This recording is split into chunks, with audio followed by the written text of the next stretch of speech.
साली जी के काटे लो या भाभी जी के चाटे लो। अब साली जी के काटे लो कि ना ई बात तो ना पता बा भैया, लेकिन तहार टिकट जरूर कट गइल बा।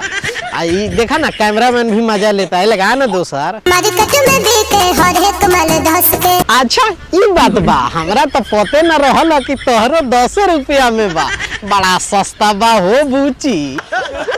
होली में चिखला न देत बनी हंस के। हाँ अभी तो हंस के तो देवे न करबू, जब गरम गोदाम में सलेंसर जाई तब न माई रे माई करे लगबू।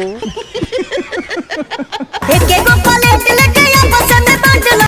अरे ना भैया ना, हम अपन प्लेट लेके आवतानी, हमरा के तनी ज्यादा दिवा दियो। आ कहीं ज्यादा दिवावे लगला लोग सब के तो पच पच करे लगी कि ना। तोबा तोबा।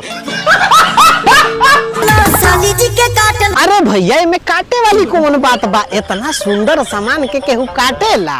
आ कहीं जोश में ज्यादा कटा गइल त पीएमसीएच के डॉक्टर भी एडमिट ना करी। हमको नहीं पता। त बताई तो एकरा के सिंगापुर भेजे के पड़ी कि ना प्लेन से।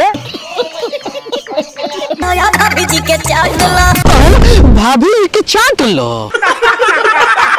साली जी के काटे लो या भाभी जी के चाटे लो। Once more। साली जी के काटे लो या भाभी जी के चाटे लो। क्या बोला तूने? भाभी जी के चाटे लो। भाभी जी के चाटे लो। भाभी जी के चाट बड़ा नु चाटे के एक्सपीरियंस बा भैया। आ इतना सबन के बीच में तू जीभ ऐसे निकालता रहा कि जैसे भूखाइल कुकुर होके। क्या बात कर रहे रे बाबा? ना ना, हमार मतलब है कि खाली चटबे करब कि कुछ औरो करब।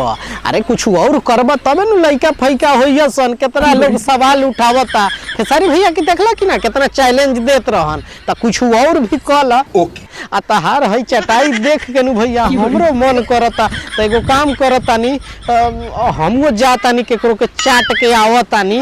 तब तौले जाई लोग तो रहुआ लोग का देखतानी। जाई ना जाई पवन भैया के साथे रहुआ लोग चाट आई।